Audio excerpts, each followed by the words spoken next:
UK,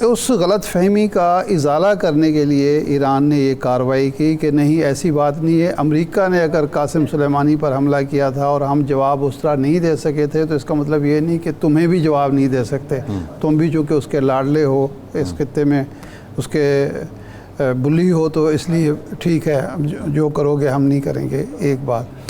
دوسرا یہ ہے کہ اس معاملے میں جو پہلو ہے عوامی نقطہ نظر سے وہ یہ ہے کہ کوئی ایک ریاست موجود ہے جو اسرائیل کو جواب دینے کا حوصلہ رکھتی ہے، جواب دینے کی اہلیت رکھتی ہے۔ ابھی میں پڑھ رہا تھا، اسرائیلی ایک ماہر ہے ان کا، اس کا بیان جو اس نے دیا ہے وہاں پارلیمنٹ میں یا کمیٹی میں، وہ یہ ہے کہ اسرائیل حماس کو اب اس خطے میں اپنا سب سے کمزور دشمن سمجھتا تھا، لیکن 6 ماہ کی جنگ میں اسرائیل کو نقصان حماس نے مالی بھی پہنچایا ہے، فوجی بھی پہنچایا ہے، اور جو دبدبہ تھا اس کی قوت کا کہ وہ ناقابل تسخیر ہے، اور داخلی بھی پہنچایا ہے۔ اب پوری دنیا میں اسرائیل کے خلاف مظاہرے ہونے کا مطلب یہ ہے کہ وہ جو ایک سمجھا جاتا تھا کہ اسرائیل تو ایک مقدس گائے ہے یورپ کی، امریکہ کی، اب اس کے بارے میں تو کوئی بات ہو نہیں سکتی، تو اب دنیا میں بات ہو رہی ہے، اور اسرائیل کے وجود پر بھی سوالات اٹھ رہے ہیں کہ یہ تو خطے کے بلکہ دنیا کے امن کے لیے ایک خطرہ بنتا جا رہا ہے۔ کل جو پیوٹن کا ٹویٹ تھا، اس نے کہا کہ تیسری جنگ کی طرف اگر ہم جاتے ہیں تو پھر 2 فریق ہوں گے، ایک ہم ہوں گے، چین ہوگا، ہمارا ساتھ ایران ہوگا، یمن ہوگا، شمالی کوریا ہوگا، اور دوسری طرف پھر امریکہ ہوگا، یورپ ہوگا۔ تو اس کا مطلب ہے سوچ اب اس طرف ڈیولپ ہو رہی ہے۔ تو اس لحاظ سے اگر دیکھا جائے تو اسرائیل خسارے میں جا رہا ہے، اگرچہ مسلمانوں کا نقصان زیادہ ہو رہا ہے، اور اس کی وجہ یہ ہے کہ مسلمان ممالک متحد نہیں ہیں۔ وہاں چونکہ جو حکومتیں ہیں وہ عوام کی حکومتیں نہیں ہیں، عوام کے مفادات کا تحفظ کرنے والی نہیں ہیں، بلکہ موروثی خاندانی حکومتیں ہیں جو اپنے مفادات کا تحفظ کر رہی ہیں، اور وہ امریکہ سے بھی ڈرتی ہیں اور روس سے اسرائیل سے بھی ڈرتی ہیں۔ تو اس کا فائدہ اسرائیل کو بہرحال پہنچ رہا ہے، لیکن میرا خیال ہے اس بارے میں اعزاز چودھری صاحب ہمیں بہتر بتا سکتے ہیں کہ اعزاز صاحب یہ فرمائیں کہ یہ جو ہم شروع یہاں سے کر لیتے ہیں کہ UN سلامتی کونسل کا اجلاس بلایا اسرائیل نے، اور پھر وہ رسمی کارروائی کے بعد ملتوی ہو گیا، تو آپ سمجھتے ہیں یا آپ کا خیال ہے کہ اسرائیل مطلوبہ مقاصد حاصل نہیں کر پایا، اور UN سے نہ تو قرارداد کوئی منظور کرا سکا اپنے حق میں، اور نہ عالمی برادری کو کوئی میسیج دے سکا اپنے مفادات کے حوالے سے؟ جو ابھی تھوڑا پہلے تبصرہ کیا وہ بالکل بجا ہے، اور میں یہ سمجھتا ہوں کہ اسرائیل کا جو بنیادی مقصد تھا وہ تو یہ تھا کہ غزہ میں جو ان کے ظلم اور بربریت کے خلاف آواز اٹھ رہی ہے وہ بڑھتی جا رہی تھی، حتیٰ کہ امریکہ اور یورپ میں بھی بڑھ گئی تھی، جس کی وجہ سے ایون امریکہ کو بھی پچھلی قرارداد پہ ایبسٹین کرنا پڑا تھا، ویٹو نہیں کیا تھا۔ تو اب ان کو توجہ ہٹانی تھی، تو ان کا خیال تھا کہ ہم اگر اس طرح ایران کو انگیج کرتے ہیں تو شاید امریکہ بھی اس میں شامل ہو جائے اور توجہ ہٹ جائے۔ اب کسی حد تک تو وہ کامیاب ہوئے کہ توجہ تھوڑی ہٹ گئی، لیکن ان کو اس کا وہ فائدہ اس لیے نہیں ہو سکا کیونکہ نہ تو امریکہ جنگ چاہتا ہے، نہ ہی ایران جنگ چاہتا ہے، اور ایران نے بڑے ہی نپے تلے انداز میں رسپونڈ کیا ہے، اس عمل کے خلاف رد عمل دیا ہے جو انہوں نے ان کی سفارت خانے پر حملہ کر کے کیا تھا۔ تو میں سمجھتا ہوں کہ اسرائیل اپنے مقاصد حاصل کرنے میں کامیاب نہیں ہوا، اور جو اقوام متحدہ بھی لے کر گیا ہے تو اس کو کوئی امید نہیں تھی وہاں سے، وہ صرف اس کو ڈیلے کرنا چاہ رہا تھا کہ میں غزہ والی صورتحال سے توجہ ہٹی رہے اور اس طرف توجہ آ جائے، ورنہ اس کو بخوبی علم تھا کہ نہ چین نہ روس جو پرماننٹ ممبر ہیں اسرائیل کی قرارداد کے اوپر کسی قسم کا بھی مثبت رویہ دیں گے۔ تو اسرائیل نے لوز کیا ہے اس سارے سلسلے میں۔ بہرحال میرے نزدیک تو یہ صورتحال ہے۔ اچھا اعزاز صاحب، اب یہ جو دھمکیاں دے رہا ہے اسرائیل کے جی ہم جوابی کارروائی کریں گے، وہ جو جنگی کابینہ ہے اس سے بھی منظوری لے لی، جو اوورآل کابینہ ہے اس سے بھی منظوری ہو گئی، اور کہہ دیا کہ جی ہم وقت کا تعین خود کریں گے، تو آپ سمجھتے ہیں کہ واقعی جوابی کارروائی اسرائیل کرے گا؟ بائیڈن کی حمایت اس کو حاصل نہیں ہے اس حوالے سے، جو پبلکلی جو سٹانس ہے امریکہ کا، یا پھر بیان بازی تک محدود رہے گا، یہ معاملہ یہیں ختم ہو گیا جیسا ایران سمجھ رہا ہے؟ دیکھیں، اسرائیل کی یہ خواہش تو رہی ہے بڑے عرصے سے کہ ہم کسی طریقے سے ایران کو نقصان پہنچائیں، اور اس کے لیے آپ کو پتہ ہے کہ وہ کوورٹ انداز میں، خفیہ انداز میں ایران کے نیوکلیر پروگرام کے، ان کے سائنٹسٹ کو، ان کے کنونشنل کیپیبلٹیز کے، ان کے ایکسپرٹس کو ذکر پہنچانے کی کوشش کرتا رہا ہے۔ ایران سے اگر کوئی ویپن جا رہا ہو سیریا یا لیبنان، تو ادھر بھی انہوں نے اپنے پورے، لیکن یہ پہلی بار ہے کہ انہوں نے ایک بھرپور انداز میں انگیج کرنے کی کوشش کی ایران کو، لیکن ایران ان کے اس چال میں، اس نرغے میں نہیں آیا۔ اور اب وہ پہلے تو انہوں نے یہ دعویٰ کیا کہ ہم نے سارے میزائل مار گرائے، تاثر یہ دینا تھا کہ ہم اتنے طاقتور ہیں کہ ہمارا تو بال بھی بیکا نہیں ہوا۔ بعد میں ان کو خیال آیا کہ اس کے بعد تو پھر ہمارے پاس جواز ہی نہیں رہتا جواب دینے کا، تو پھر یہ کچھ تصویریں انہوں نے اپنے بیس کی دی کہ یہاں پہ وہ اٹیک ہوا ہے۔ تو مقصد کہنے کا یہ ہے کہ اسرائیل کے اندر ایک بڑی کنفیوژن پیدا ہو گئی ہے، کیونکہ غزہ کی صورتحال کے حوالے سے بھی وہاں داخلی لحاظ سے بہت مسائل بڑھ گئے تھے، اور اب یہ انہوں نے جو نیا محاذ کھولا ہے اس پہ بھی کوئی خاطر خواہ فائدہ نہیں ہوا۔ تو اس وجہ سے اسرائیل جو ہے نا، میرے خیال میں کرے گا تو صحیح کوئی نہ کوئی کارروائی، یہ تو نہیں ہو سکتا کہ نہ کرے، لیکن وہ اس سکیل کی نہیں ہوگی جس سکیل کی جس سے جنگ پھیل سکے۔ صحیح۔ اچھا، صدر پیوٹن نے جو سٹیٹمنٹ دی ہے، کیا انہوں نے موقع کا فائدہ اٹھایا ہے، یا یہ کوئی پلاننگ یا سوچ موجود ہے کہ اب دنیا اس طرف جائے گی اور ایک فریق یہ پیوٹن روس، چین، یمن، شمالی کوریا، ایران ہوں گے، اور دوسری طرف امریکہ اور یورپ ہوگا؟ جی دیکھیں، دنیا جس طریقے سے بٹ رہی ہے، کل میں نے آرٹیکل لکھا تھا ورلڈ آف 2035 کا، یعنی 10 سال بعد دنیا کیسی دکھے گی، اور ڈاؤن میں چھپا تھا، اور اس میں میری بھی یہی رائے تھی، اور میں نے اس میں لکھا ہوا تھا کہ جو براڈ الائنمنٹ ہے وہ تو یہی ہے کہ امریکہ اور یورپ اور اسرائیل اور آسٹریلیا، یہ ایک الائنمنٹ ہے، دوسری طرف روس ہے، چین ہے اور ایران ہے، اور کچھ ملک ایسے ہیں جو بیچ میں اسٹریٹجک اٹانومی رکھنا چاہتے ہیں، انڈیا ہے، ترکی ہے، ایون پاکستان ہے۔ تو دنیا تو اس طرف جا رہی ہے، اس میں کوئی شک نہیں ہے، اور صدر پیوٹن نے میرا خیال اسی کا حوالہ دیا کہ حالانکہ یہ آپ کو پتا روس اور چین کی آپس میں بڑی لڑائی ہوتی تھی اس زمانے، اور ان کی بالکل آپس میں اختلافات تھے، لیکن چونکہ امریکہ اور یورپ نے روس کے خلاف ایک ایکا بنا لیا، تو اس کے بعد سے روس آہستہ آہستہ مشرق کی طرف، ایشیا کی طرف جھکاؤ اس کا بڑھتا چلا گیا ہے۔ تو یہ دنیا واقعی اب 2 حصوں میں تبدیل ہو رہی ہے، یہ وہی جو پرانا سسٹم تھا، کولڈ وار تو ابھی نہیں ہوئی ہے، لیکن تقریباً اس طرف معاملہ اس کھچاؤ کی طرف جا رہا ہے۔ اچھا فرمائیں کہ یہ جو معاملہ ہے، اس سے فلسطین کو، حماس کو، کیونکہ حماس نے حمایت کیا، 2 ملک ہیں جنہوں نے حماس نے حمایت کی اس کارروائی کی، اور افغانستان نے حمایت کی، تو اب حماس اور فلسطین کے لیے مسائل بڑھیں گے یا کم ہوں گے، اور خطے میں کشیدگی بڑھے گی یا یہی معاملہ رک جائے گا؟ خطے سے شروع کرتے ہیں۔ دیکھیں، خطے میں تو کوئی ملک جو فرنٹ لائن سٹیٹس بھی ہیں، مصر ہے نہ، وہ اپنی رفع اوپننگ کھول رہا ہے کہ فلسطینی ادھر آ جائیں، اور جارڈن کے متعلق بھی یہ سنا ہے کہ وہ تو دوسری طرف ہی ہے تقریباً۔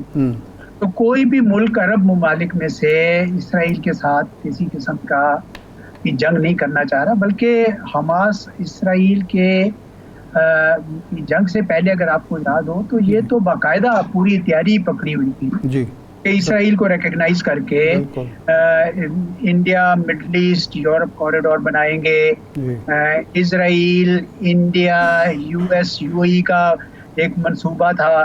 تو اس قسم کے سلسلے چل رہے تھے. تو اچانک یہ جنگ آ گئی جس کی وجہ سے رک گیا. تو خطے میں جو عرب ممالک ہیں کم از کم وہ تو کچھ کرنے نہیں چاہتے ہیں اور ان کا خیال ہے کہ یہ جیسے ہی جنگ ختم ہو تو دوبارہ معاملات اس طرف آ جائیں. لیکن کچھ جن کا آپ نے ذکر کیا یہ قوتیں ایسی ہیں جو اسرائیل کے خلاف رہی ہیں تو اس لیے ان کو اپنی آواز اٹھا رہی ہیں.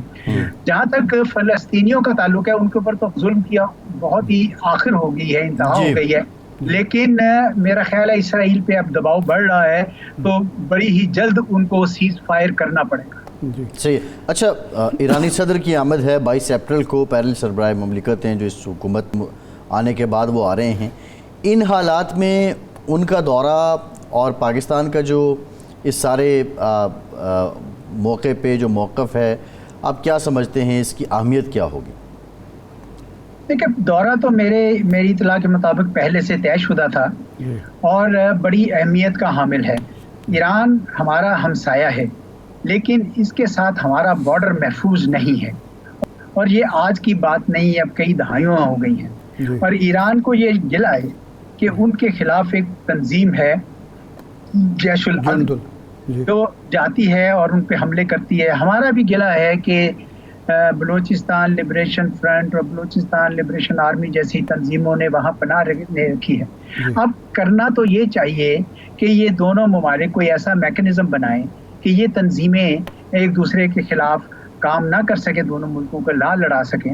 اور آپ کو پتہ ہے جیش العدل جو ہے اس کو سپورٹ کرنے والے کئی ممالک ہو سکتے ہیں. اسرائیل تو یقینی ہے لیکن اور بھی ہو سکتے ہیں. تو اس وجہ سے یہ پاکستان کے لیے یہ بڑا نادر موقع ہے کہ ہم ایرانی صدر کے ساتھ مل کر کوئی ایسا میکنزم بنائیں کہ نہ صرف یہ بارڈر سیکیور ہو جائے بلکہ کچھ اقتصادی مواقع بڑھائے جائیں. مثال کے طور پر بارڈر مارکیٹس کو ایکسپینڈ کیا جائے, مثال کے طور پر سمگلنگ کو روکا جائے, آئی پی گیس پائپ لائن کا کوئی نہ کوئی طریقہ نکالا جائے. اگر آپ ایسا کام کریں گے تو بلوچستان میں جو شدت کی لہر آئی ہے وہ بھی رک جائے گی کہ اقتصادی مواقع پیدا ہوں گے تو بہت سارے لوگ ان سے فائدہ اٹھانا چاہیں گے. تو بڑی اہمیت کا حامل دورہ ہے اور میری خواہش اور امید ہوگی کہ پاکستان اس کا بھرپور فائدہ اٹھائے گا اور ان تمام معاملات پہ کوئی ٹھوس اقدامات کرے گا. اچھا سر, ایک اہم دورہ آج سے شروع ہو رہا ہے جو سعودی عرب کے وزیر خارجہ فروان بن فیصل ہیں وہ پہنچے ہیں بڑا ایک ڈیلیگیشن لے کر. اگرچہ مقاصد اقتصادی اور معاشی ہیں لیکن چونکہ خطے کی صورتحال بدل گئی ہے تھوڑی سی, تو اس کو آپ کس نقطہ نظر سے دیکھتے ہیں؟ اور بائیڈن نے جو بیان دیا تھا کہ جی اب بھی سعودی عرب سے ہم کہہ رہے ہیں اور وہ تیار ہیں اسرائیل کو تسلیم کرنے کے لیے, تو اس پس منظر میں اس دورے کی کیا اہمیت ہے؟ سعودی عرب میں بڑی بنیادی تبدیلیاں آ رہی ہیں اقتصادی میدان میں اور سماجی میدان میں, اور ان کا صحرا تو محمد بن سلمان کے پاس کے سر پر ہے کیونکہ وہ اس کو پرسنلی تمام تر خطرات کے باوجود لے کر چل رہے ہیں. اب اس میں ایک بہت بڑی چیز تھی ویژن 2030 اور اس کے ایک سعودی عربیہ جو امریکہ کی ایک سیکیورٹی امبریلا ہے اس سے مطمئن نہیں تھا تو وہ ڈائیورسیفائی کر رہا ہے اپنی سرمایہ کاری اور اپنی دوسرے معاملات کو مشرق کی طرف, چین کے ساتھ, ہندوستان کے ساتھ, اور بہت ساری ان کی سرمایہ کاری اس طرف آئے گی اور پاکستان بھی اس کا بہرور ہو سکتا ہے. اور یہ دورہ اس لحاظ سے بڑا فائدہ مند ہے کیونکہ یہ سعودی جو مقاصد تھے کہ مغرب سے کچھ معاملات مشرق کی طرف لے کر جائیں, یہ اس کے اندر بڑا ہی کردار ادا کر سکتا ہے. لیکن پاکستان کی بدقسمتی یہ رہی ہے کہ ہماری جو ایڈ آتی ہے اس کو ایبزارب کرنے کی کیپیسٹی نہیں ہے. ہم فیزیبل پروجیکٹس نہیں بنا سکتے ہیں. ہمارے ہاں سرخ فیتہ اتنا بھیانک ہے کہ کوئی سرمایہ کار یہاں نہ ڈومیسٹک نہ باہر کا کر سکتا ہے کام.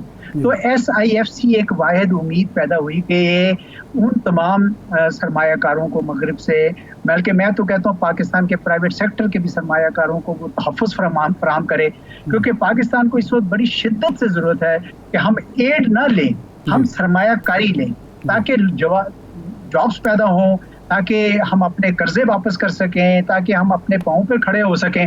تو سعودی فارن منسٹر کا یہ جو دورہ ہے اور 100 لوگ اس میں شامل ہیں, یقیناً ان میں بہت سارے بزنس مین ہوں گے, سرمایہ کار ہوں گے جو آگے جائزہ لینا چاہتے ہوں گے ذاتی طور پر کہ یہ جو سرمایہ کاری ہم کریں وہ فائدہ مند ہوگی کہ نہیں. اب پاکستان کے پاس اب کوئی وقت نہیں ہے کہ ہم اس قسم کے مواقع ضائع کریں, اور اس کے اوپر بھی بڑی توجہ دینی چاہیے تاکہ ہم اس کا بھرپور فائدہ اٹھا سکیں جو بدلتے ہوئے حالات ہیں.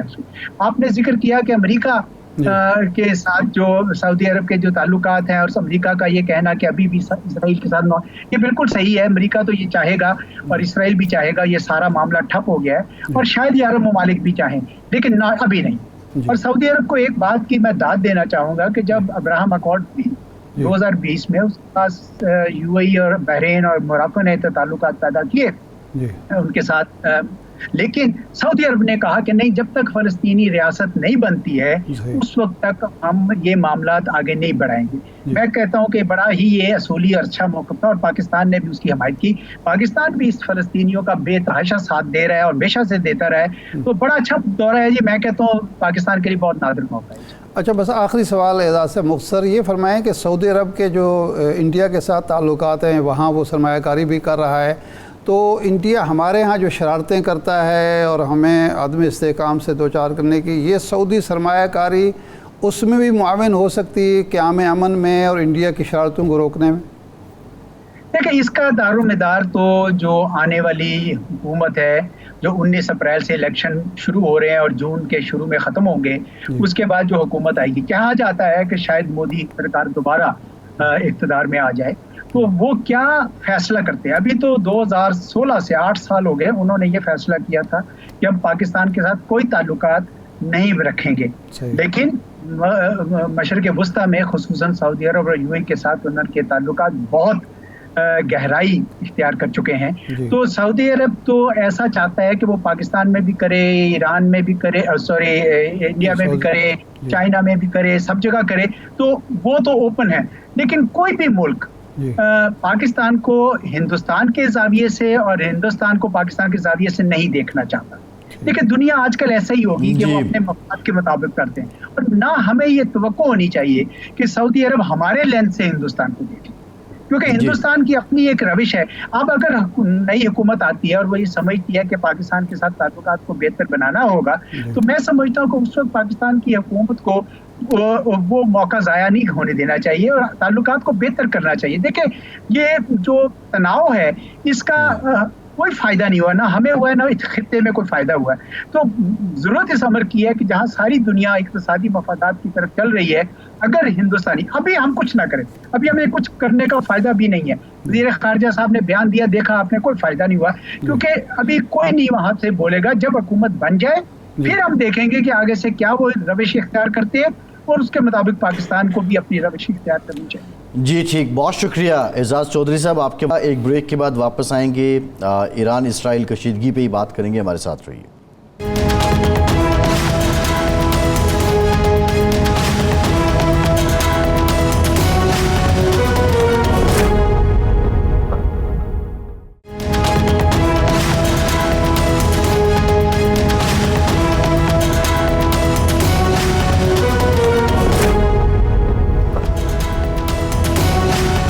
بریک کے بعد ایک بار پھر سے آپ کو خوش آمدید کہیں گے. ارشاد صاحب, امریکہ کے برتاؤ سے کیا لگ رہا ہے کہ کیا امریکہ آلدو اسرائیل اس کا بغل بچہ ہے, بڑی قربتیں ہیں, سب کچھ ہے, لیکن اس سارے تناظر میں امریکہ بہت محتاط چل رہا ہے, بیک فٹ پہ ہے, یا وہ اسرائیل کے شانہ بشانہ ہے؟ امریکہ شانہ بشانہ ہے, وہ اس کا تحفظ چاہتا ہے, دفاع چاہتا ہے, لیکن اس کی خاطر اپنی اکانومی کو اور اپنی سلامتی کو خطرے میں نہیں ڈالنا چاہتا. اور یہ سبق اس کو ملا ہے افغان جنگ سے. اس سے پہلے جو تھا امریکہ ہر جنگ میں کودتا تھا اور ہر جگہ کوئی نہ کوئی پنگا لیتا تھا, لیکن وہاں پھر ریئلائزیشن 2 مواقع پر, پہلی عراق جنگ جو ہوئی اور اس کے بعد اکانومی بش سینئر کے دور میں امریکہ کی اکانومی خراب ہوئی, جس کو کلنٹن نے آ کے درست کیا. تو وہاں امریکیوں میں یہ احساس پیدا ہونا شروع ہوا جس کو بہت آگے جا کے بڑھا دیا ٹرمپ نے کہ جی ہم اپنے وسائل دوسروں پر کیوں ضائع کریں اور دوسروں کے تحفظ کے لیے یا دوسرے کی جنگوں میں اپنے جوان کیوں مروائیں، اپنے وسائل کیوں ذریں، اپنے عوام کا جو ٹیکس کا پیسہ ہے وہ اس طرح جنگ پہ ضائع کر کے اپنی خوشحالی کو بدحالی میں کیوں بدلیں. اور یہ سینٹیمنٹ کافی اب بڑھ چکا ہے. جی اچھا، اس کی وجہ سے اب بائیڈن دو طرفہ دباؤ میں، ایک تو الیکٹرل ہے، چڑھائی کی ہوئی ہے ٹرمپ نے، اور بظاہر یوں لگ رہا ہے کہ شاید ٹرمپ کے لیے کوئی مسئلہ ہی نہیں کہ وہ دوبارہ آ سکتا ہے. انہوں نے کیسز کے ذریعے، عدالتوں کے ذریعے، وہی جو تھرڈ ورلڈ کا طریقہ ہے الجھا کے ایک آدمی کو نکال دو پروسیس ہے، وہ ناکام ہو گیا. اور یہ جو ابھی امریکہ اپروچ لے رہی ہے ویسے ٹرمپ کی اپروچ ہے؟ یہ ٹرمپ والی اپروچ ہے، تھوڑے سے فرق کے ساتھ. جی کہ اب یہ تو امریکہ بھی چاہتا ہے کیونکہ اس کی جو ہیجمونیل ڈیزائن ہیں اور جو ایک سپر پاور کا اس کا ہے، وہ تو یہ اجازت نہیں دیتا کہ وہ پیچھے ہٹے اور تاثر ملے کہ جی وہ بالکل اس قابل ہی نہیں رہا. لیکن وہ چاہتا بھی نہیں ہے کہ یہ کشیدگی بڑھے اور اس کی معیشت پر اور اس کی سلامتی کے لیے خطرات بڑھیں. صحیح. ارشاد صاحب ذرا اس پہ ہم بات کریں گے. ہمیں جوائن کیا ہے سعودی عرب کے سینئر صحافی اور ماہر جو مشرق وسطیٰ کے امور ہیں، اس پر بڑی گرپ ہے ان کی، خالد المینا صاحب نے. خالد صاحب بہت شکریہ آپ کے وقت کا. یہ بتائیے گا یہ جو پچھلے 3-4 دن میں ڈیولپمنٹس ہیں، ایران نے جوابی کارروائی کر دی، جو عالم عرب ہیں وہ اس کو کیا ایران کا حق دفاع سمجھتے ہیں، جوابی کارروائی سمجھتے ہیں، یا وہ حملہ سمجھتے ہیں جو کشیدگی کو بڑھائے گا؟ خیال میں یہ اگر آپ ٹویٹس دیکھیں گے اور آرٹیکلز دیکھیں گے، انہوں نے تو ایرانیوں نے اٹیک کے پہلے انہوں نے امریکہ کو انفارم کیا. So it looks like a drama. یعنی اگر آپ دیکھیں انہوں نے پہلے سے اعلان کیا. 150 راکٹ گئے ہیں، ڈرونز گئے ہیں، کوئی بھی نہیں مرا، ایک آدھ جو مارے. Second thing I think it was more ego کہ ایران نے کہا کہ at least we have right کہ انہوں نے جو کونسلیٹ پر اٹیک کیا اور ان کے جنرلوں کو مارا، تو دیٹ واز اٹ. لیکن اس کے اوپر میں زیادہ کوئی فوکس نہیں کروں گا بیکاز اس کا کوئی فائدہ نہیں ہوا. لیکن ایک چیز ٹیکٹیکلی فائدہ ہوا کہ ایران نے جو بھیجا آپ کے ڈرونز اور دوسرے دے ور ویری پریمیٹیو اور اتنے سلو جا رہے تھے، تو پوری عرب ممالک دیکھ رہی تھی یہ اوور عراق، اور یہ ہم لوگ خود ٹیلی ویژن میں دیکھ رہے تھے جیسے واٹر پمپ کا آپ کے انجن ہے machine, it was like that. لیکن ایک چیز ایکسپوز ہوا کہ اسرائیلی ڈیفنس کے جو ہائی ٹیک ہے، ایرانیوں کو معلوم ہوا کہ what type of defensive mechanism they will use, iron dome, اور یہ اس سے زیادہ اس کا کچھ فائدہ نہیں ہوا نائدر سائڈ، نہ ایران کا نہ کوئی دوسروں کا. تو آپ کے خیال میں عوام وہاں عرب کے عوام بھی یہی سمجھتے ہیں کہ بس یہ ایک ڈرامہ ہی تھا اور صرف اپنے عوام کی توجہ ہٹانے یا اپنے عوام کو مطمئن کرنے کی کارروائی، جبکہ اسرائیل کا جو آج کا بیان ہے وہ تو یہی ہے کہ ہمارے 2 ہوائی اڈوں کو، خاص طور پر وہ نیتم والا جو ہے اس کو ایئر بیس کو نقصان پہنچا، ایک جہاز جو ہے C-30 اس کو بھی نقصان پہنچا اور 12 لوگ زخمی بھی ہوئے. نہیں ہوا، آئی ایگری وتھ یو. بس جب آپ سن رہے تھے کہ 150 ڈرونز، بیلسٹک میسائلز اور یہ، تو ایسے معاملوں ہوا کہ اسرائیل پر فل سپیڈ اٹیک ہوگا. لیکن message has gone to Israel کہ please don't step around and don't do thing. Problem یہ ہے کہ اسرائیل از ناٹ اسٹرانگ، لیکن جو ممالک ہیں ان کے اراؤنڈ وہ ویک ہیں. اب دیکھیے جو اٹیک آن عراق کو ڈسٹروائے کیا امریکنز لوگ نے، اس کے بعد سیریا میں، لیبیا میں، اس میں تو the Arab countries do not have the capability to maintain and consolidate their position. یہ ان کی کیپیبلٹی نہیں ہے. ایران نے جو بھیجا it's good, nobody is seeing no. At least وہ ایران انہوں نے they have got face saving, انہوں نے اپنے منہ کا پانی کو انہوں نے سیو کیا کہ ہم بھی آپ کو مار سکتے ہیں. لیکن اگر آپ پڑھیں گے کہ ایران نے ان کو، امریکہ کو انہوں نے انفارم کیا، اور جیسے آپ کہتے ہیں minor damages have happened, we don't know exactly what will happen. Even America نے فل سپورٹ نہیں دیا اسرائیل کو. In fact the Americans told Israelis کہ آپ لوگ ان کو اس پر کوئی اٹیک نہ کیجیے، نہ اسرائیل میں اتنا ایموشنز کہ we are going to retaliate. نہیں، لیکن اب اس میں اسرائیل کی جنگی کابینہ نے بھی اور دوسری کابینہ نے بھی منظوری دی جوابی حملے کی. امریکہ کہہ رہا ہے کہ جی آپ کوئی حملہ نہیں کریں گے اور اگر کوئی کارروائی کرنی ہے ہمیں پہلے بتائیں گے. تو امریکہ کی جو یہ پالیسی ہے وہ کشیدگی بڑھانا نہیں چاہتا، یا وہ سمجھتا ہے کہ اسرائیل کے لیے خطرات بڑھ جائیں گے اس لیے اس کو اب بس اسی پہ اکتفا کرنا چاہیے، یا کوئی انڈرسٹینڈنگ ہے ایران کے ساتھ اس کی؟ آئی ڈونٹ نو، کیونکہ اتنے آج کا سچویشن ہیز چینج. یہ جیسے ہالی ووڈ اور بالی ووڈ کا کوئی فلمی ڈرامہ ہے. I be very frank with you. لیکن جیسے پریویس اسپیکر جو تھے ہی واز سیئنگ کہ ابھی امریکہ میں is an election season, Biden پریشان ہے. آن دا ادر سائڈ جیسے آپ نے کہا دوسرا candidate Trump, both are worse than each other. So Americans are also confused. لیکن میرے خیال میں امریکہ نہیں چاہتی ہے کہ اس ابھی نومبر کو 4-5 مہینے باقی ہے، اس وقت پر کوئی نہ کوئی ایسی مڈل ایسٹ کانفلکٹ ہو کہ پورا فوکس الیکشن سے کانفلکٹ پڑ جائے گا. صحیح ہے.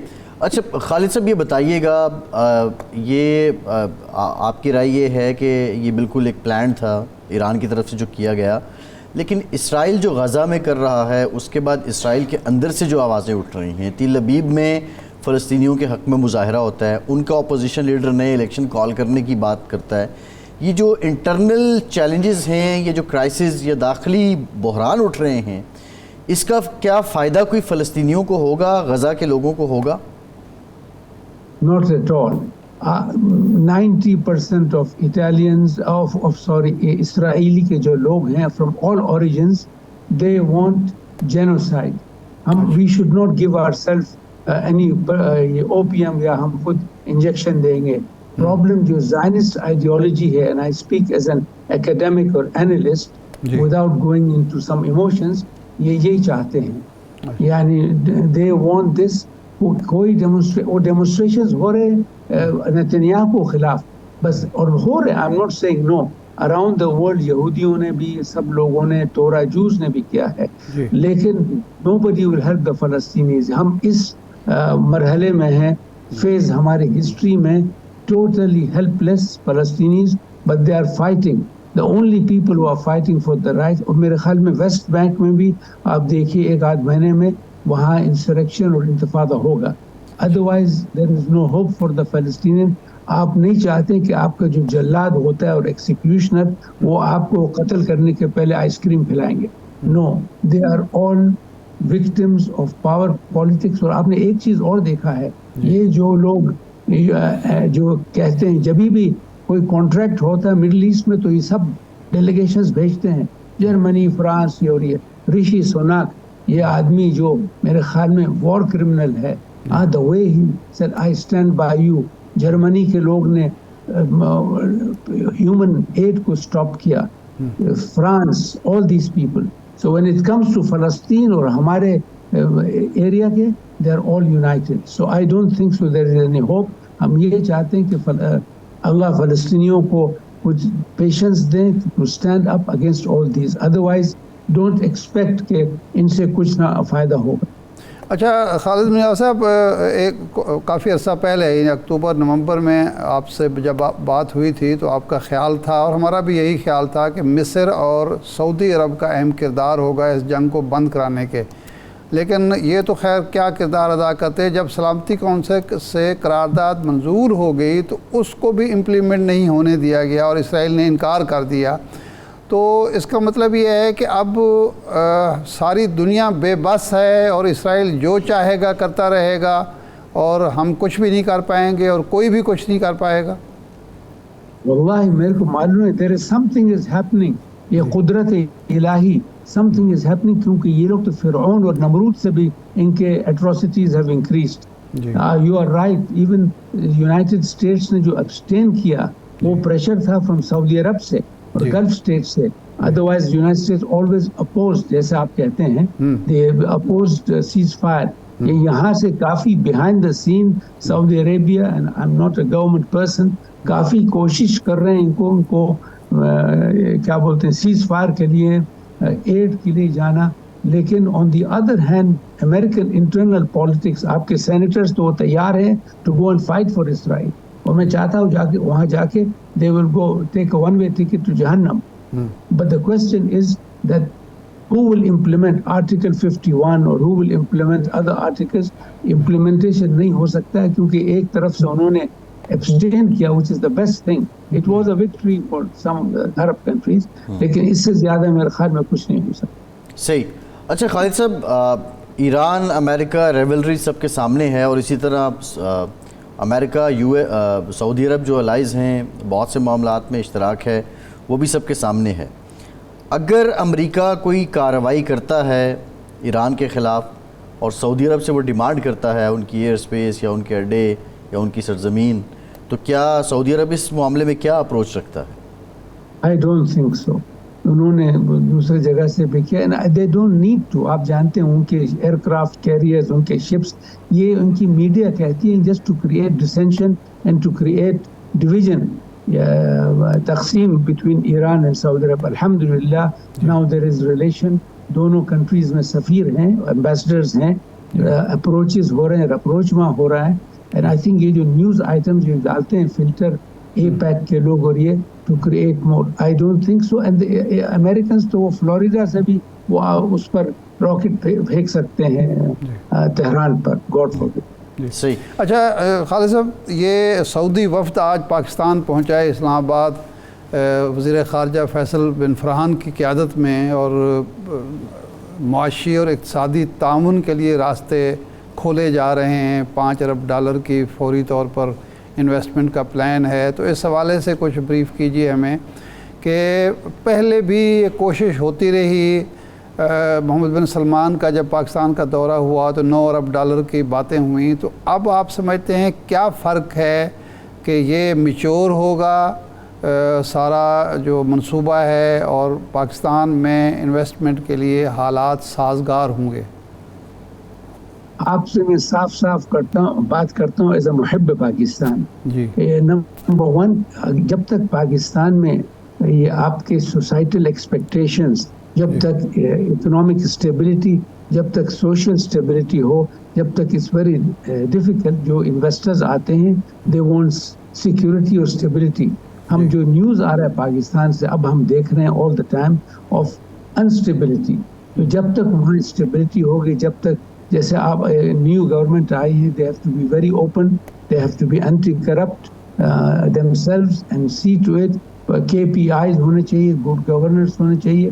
آپ دیکھیے دوسرے ملک میں سعودی عرب کے جو انویسٹمنٹس جو آپ کے ہمسائے کے ساتھ ہو رہے ہیں کافی صحیح طرح سے ہو رہے ہیں, اور پاکستان اینڈ سعودی عربیہ کے اسٹریٹجک ریلیشنز تھے.